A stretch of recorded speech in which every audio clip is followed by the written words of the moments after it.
नमस्ते। आज की बातचीत में हम वर्ड 2024 में हेडर्स और फुटर्स को इस्तेमाल करना सीखेंगे। ये एक ऐसी चीज है जिससे कोई भी डॉक्यूमेंट, आप यकीन मानिए, एकदम प्रोफेशनल लगने लगता है। तो सीधे इसे कैसे करना है उस पर जाने से पहले ये समझना जरूरी है कि आखिर ये छोटी सी चीज इतना बड़ा फर्क डालती कैसे है। जरा सोचिए, हमारे सामने एक लंबी चौड़ी रिपोर्ट है 50 पन्नों की। अब उसे पढ़ना और उसमें कोई खास जानकारी ढूंढना कितना मुश्किल हो सकता है ना।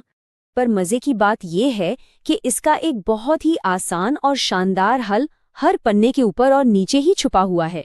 तो ये हेडर्स और फुटर्स आखिर हैं क्या? चलिए सबसे पहले इनकी बुनियाद को ही समझते हैं। अगर सीधे सीधे कहें तो हेडर मतलब पन्ने का सबसे ऊपरी हिस्सा और फुटर मतलब पन्ने का सबसे निचला हिस्सा। ये वो जगह है जहां हम ऐसी जानकारी डालते हैं जो हर पेज पर अपने आप दिखती रहे।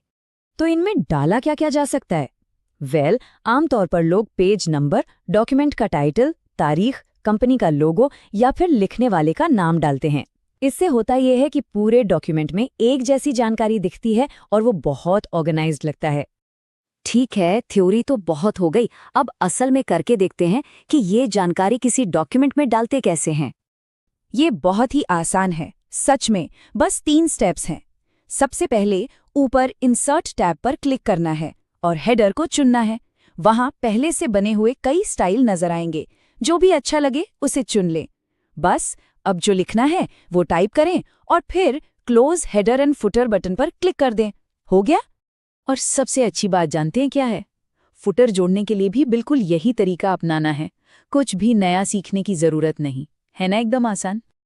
अच्छा, अब मान लीजिए कि कुछ गलती हो गई या कोई जानकारी बदलनी है, तो इन हेडर्स और फुटर्स को एडिट करना भी उतना ही आसान है जितना इन्हें बनाना। इसके लिए भी वही रास्ता है।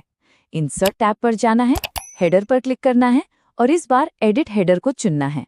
लीजिए, हेडर अब बदलने के लिए तैयार है। जो भी बदलाव करने हैं वो करें और काम पूरा होने पर close header and footer button पर क्लिक कर दें। और हाँ, बिल्कुल सही सोचा। फुटर को एडिट करने का भी एकदम यही तरीका है। मतलब एक चीज सीखी और 2 काम हो गए। तो चलिए अब फटाफट से दोहरा लेते हैं कि आज हमने क्या क्या जरूरी बातें सीखी हैं। तो याद रखने वाली 3 सबसे जरूरी बातें हैं। पहली, हेडर्स और फुटर्स डॉक्यूमेंट को एक प्रोफेशनल और एक जैसा लुक देते हैं। दूसरी, इन्हें जोड़ने या बदलने के सारे ऑप्शन इंसर्ट टैब के अंदर मिलेंगे। और तीसरी, अपना काम खत्म करके वापस मेन डॉक्यूमेंट में आने के लिए क्लोज बटन दबाना कभी नहीं भूलना है। तो अब जब हेडर्स और फुटर्स का इस्तेमाल करना आ गया है, तो जाहिर है कि आगे और भी बहुत कुछ सीखने का मन कर रहा होगा।